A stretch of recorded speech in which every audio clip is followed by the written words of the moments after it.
안녕하세요. 저는 이번에 한양외국어 고등학교 영어과를 졸업하고 서울대학교 노어논문학과에 20학번으로 입학하게 된 이지우라고 합니다.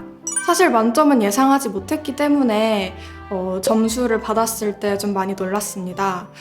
제가 시험을 풀면서 헷갈렸던 어휘 문제가 있었는데 제가 시험을 보기 전까지 붙잡고 있었던 단어 노트에서 나온 단어여서 다행히도 어렴풋이라도 뜻이 기억이 나서 답을 적었는데 제가 만점이 나온 걸 보고 그 문제를 맞췄었구나 하면서 뿌듯했던 기억이 있습니다.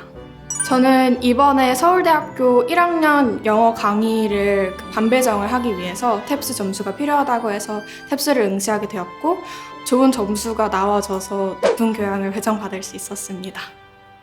제가 대입 준비를 할 때 영어 사설이나 기사문 같은 것을 시사를 익히기 위해서 읽었던 적이 있습니다. 그런데 그때는 사실 지금에 비해서는 어휘력이 조금 더 부족했었기 때문에 어려운 학술적인 표현 같은 것을 맞닥뜨렸을 때 자주 멈춰서게 되고 그래서 독해가 매끄럽지 못했습니다. 하지만 탭스를 제가 단어 위주로 공부를 했었는데 그렇다 보니 탭스 교재에 나와 있던 만점 단어, 만점 공략 단어 이런 부분들을 중점적으로 공부를 하다 보니 이제 그 이후에도 영어 기사문이나 사설 같은 거를 읽을 때 독해가 훨씬 더 매끄러워졌다는 걸 느낄 수 있었습니다. 저는 개인적으로 청해 부분이 가장 어려웠다고 생각했습니다. 탭스의 청해 같은 경우에는 문제, 그리고 지문, 마지막에 선택지까지 모두 들려주는 것이기 때문에 40분이라는 긴 시간 동안 다른 것에 정신을 두지 않고 계속해서 그거에만 집중을 하는 게 사실 쉬운 일은 아니었고 그래서 제가 시험을 보기 전에 모의로 한번 탭스 청해를 풀어봤을 때 40분 동안 집중하는 것이 되게 어려운 일이구나 라고 느꼈습니다.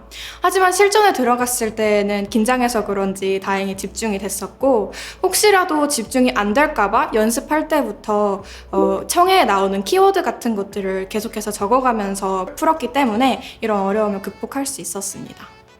저는 토플에 응시해본 적이 있는데 사실 토플 같은 경우에는 독해 지문에 영어식 관용구가 너무 자연스럽게 스며들어가 있어서 이런 것만을 공부하려고 하면 토플 공부할 때는 이런 것을 쉽게 캐치하기가 어렵기 때문에 이런 점에서는 좀 토플이 조금 더 어렵지 않나라는 생각이 듭니다. 탭스 같은 경우에는 vocabulary 섹션을 따로 분류를 해서 vocabulary만을 외울 수 있는 그것만을 시험 볼 수 있는 영역이 있기 때문에 영어식 관용구를 빨리 외우고 싶다 라고 하는 경우에 탭스 공부가 더욱더 도움이 많이 될 것이라고 생각했습니다.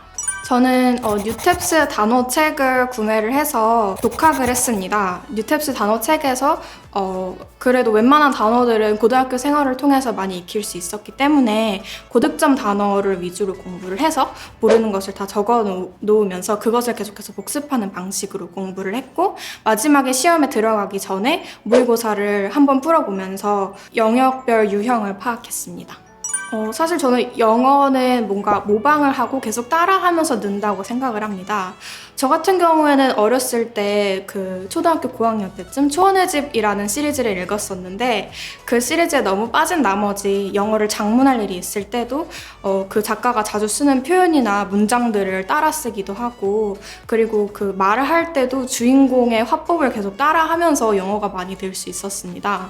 그래서 이렇게 원서를 통해 영어 실력을 많이 늘릴 수도 있고요. 혹은 원서 읽기가 조금 부담스러우시다면 가볍게 볼 수 있는 미드, 예를 들어서 Friends나 Modern Family처럼 일상생활을 담은 미드, 혹은 해외 유튜버들의 그런 일상을 담은 채널들을 들어가서 그 사람들이 자주 어떤 얘기를 하는지를 습득해서 일상생활에 조금씩 사용해보려고 하면 영어 실력이 많이 늘 수 있을 거라고 생각합니다. 저는 탭스뿐만 아니라 사실 모든 과목을 공부할 때 있어서 모르는 것만 공부하기를 원칙으로 둡니다. 사실 이건 어떻게 보면 당연한 소리로 들릴 순 있겠지만 우리는 뭔가 어렴풋이 알고 있는 것이라도 나 이거 알아 하면서 쉽게 넘어갈 수 있는데 이런 것을 하지 말고 자신을 좀 더 객관적이고 냉정하게 파악을 함으로써 내가 정말 아는 게 무엇이고 정말 모르는 게 무엇인지를 확실히 파악한 뒤에 모르는 것만 따로 다른 노트에 적어놓고 그리고 그것만을 공부를 하면 실력이 많이 늘었다고 생각을 했습니다. 고득점 노하우라고 함은 맞을 수 있는 문제는 확실히 맞자라고 생각합니다. 뭔가 수월하게 문제를 풀어나가고 있다가 갑자기 모르는 문제를 마주쳐서 그것에 당황해서 머리가 새하얘지고 다음에 맞출 수 있는 쉬운 문제들도 틀릴 수 있다는 그런 상황들이 발생하기 쉬운데, 아무리 어려운 문제를 맞닥뜨려도 그것은 일단 건너뛰고 다른 내가 맞힐 수 있는 문제는 확실히 맞추자라는 생각으로 여러 번 모의고사를 풀어보면서 시험 멘탈을 훈련하는 것이 가장 중요하다고 생각합니다. 그 이후로부터 더욱 어려운 문제들 같은 경우에는 선택지 A, B, C, D 중 확실히 아닌 것을 제외를 시키고 웬만하면 2개의 선택지 중 고민을 하면 시간 절약도 많이 되고 오답률도 많이 낮출 수 있다고 생각합니다.